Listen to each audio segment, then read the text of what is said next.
नमस्कार दोस्तों, मैं advocate Vishnudhari Singh legal channel में आप सभी दर्शकों का स्वागत करता हूं। आज आपके द्वारा पूछे गए प्रश्नों का उत्तर मैं इस वीडियो के माध्यम से देने का प्रयास करूं। पहला प्रश्न है ओम सिंह का। इन्होंने अपने प्रश्न में कहा कि क्या सिर्फ पावर ऑफ अटर्नी के आधार पर किया गया रजिस्ट्री कैंसिल होगा। उत्तर में मुझे कहना है ओम सिंह जी, निश्चित तौर पर, चूँकि पावर ऑफ अटर्नी के साथ अगर सेल एग्रीमेंट नहीं है तो वैसी परिस्थिति में पावर ऑफ अटर्नी होल्डर के द्वारा किया गया कोई भी सेल डीड कैंसिल माना जाता है। अगला प्रश्न है रामगिरी का। इन्होंने अपने प्रश्न में कहा कि आपसे निवेदन है कि उत्तर प्रदेश में विवाहित बेटियों को उसके पिता के पैतृक संपत्ति में हिस्से का क्या प्रावधान है, उसके बारे में बताएं।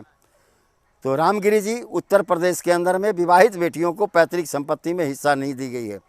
अगर बेटी कुमारी है तो बेटा के समान उसका भी एक शेयर है। अगर बेटी विधवा है तो बेटा के समान उसका भी एक शेयर है। अगर बेटी परित्यक्ता है, जिसे कि छोड़ दिया है उसके पति ने, उसका भी एक शेयर अपने पिता की पैतृक संपत्ति में है। लेकिन विवाहित बेटी को Uttar Pradesh land revenue code के अनुसार पिता की पैतृक संपत्ति में कोई हिस्से का प्रावधान नहीं किया गया। अगला प्रश्न है अश्विनी पठानिया का। इन्होंने अपने प्रश्न में कहा कि एक फ्लैट को पति ने अपने पैसे से पति और पत्नी दोनों के नाम से खरीदा। अब वह पति चाहता है कि यह फ्लैट सिर्फ हमारा हो, तो क्या पत्नी का नाम उस पर से हट सकता है। उत्तर में मुझे पठानिया साहब आपसे कहना है, नहीं। पत्नी या किसी भी महिला को एक बार जो संपत्ति किसी भी रूप से प्राप्त हो जाती है वह उस संपत्ति की एब्सोल्यूट मालकीन हो जाती है। इस तरह का प्रावधान सेक्शन 14 हिंदू सक्सेशन एक्ट में किया गया है। चूँकि यहाँ पर एक पति ने अपने पैसे से पत्नी के नाम पर भी फ्लैट खरीद लिया, जितना पत्नी के नाम पर फ्लैट खरीदा गया उतने हिस्से की मालकीन तो उनकी पत्नी ही होंगी। अगला प्रश्न है प्रशांत हेम्ब्रम साहब का। इन्होंने अपने प्रश्न में कहा कि आदिवासी संथाल समाज में विवाहित बेटियों को अपने पिता के पैतृक संपत्ति में हिस्सा है या नहीं। उत्तर में मुझे कहना है हेम्ब्रम साहब, आदिवासी समाज में विवाहित बेटी पति के हिस्से की वह मालकीन बन जाती है। ऐसी परिस्थिति में आदिवासी समाज के अंदर में विवाहित बेटियों को उसके पिता के पैतृक संपत्ति में हिस्सा नहीं दिया गया। अगला प्रश्न है अंजू कुमारी का। इन्होंने अपने प्रश्न में कहा दादी की संपत्ति में पोते को हिस्सा मिलेगा।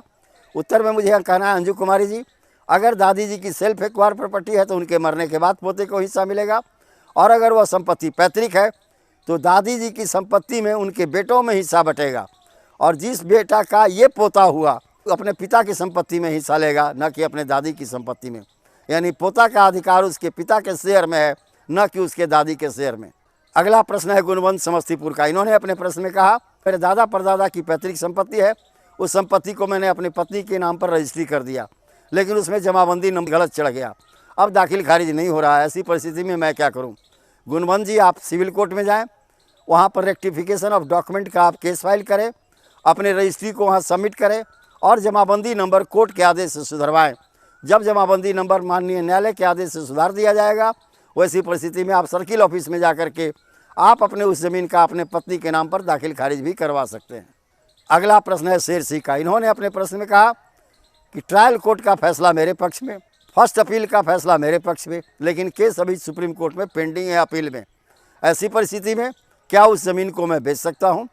शेर सिंह जी, आप उस ज़मीन को बेच तो सकते हैं, लेकिन ट्रांसफ़र ऑफ प्रॉपर्टी एक्ट की धारा 54 के अनुसार यह प्रतिबंध किया गया है कि during pendency of the suit nobody can sold the disputed land. यानी जब तक सूट चल रहा हो, जब तक मुकदमा विचाराधीन हो, वैसी परिस्थिति में कोई भी पक्षकार, चाहे प्लेंटिफ हो या डिफेंडेंट, अपने शेयर को नहीं बेच सकता।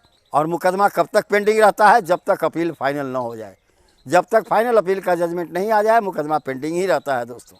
अगला प्रश्न है सुरेश पाल साहब का। इन्होंने अपने प्रश्न में कहा कि एक जजमेंट होल्डर है और एक जजमेंट डेप्टर है। जजमेंट डेप्टर का जो है उस विवादी ज़मीन पर मकान बना हुआ है, जिस पर जजमेंट होल्डर के पक्ष में न्यायालय ने फैसला किया, तो क्या वो मकान भी अब जजमेंट होल्डर का हो जाएगा। उत्तर में मुझे कहना है कि अगर न्यायालय को यह मालूम था या जजमेंट होल्डर जो है अपने प्लेंट में या अपने WS में इस बात का जिक्र न्यायालय में किया कि हाँ जजमेंट डेप्टर का मकान उस पर बना हुआ है जो इलीगल है, वैसी परिस्थिति में जजमेंट होल्डर भी मकान का मालिक बन सकता है।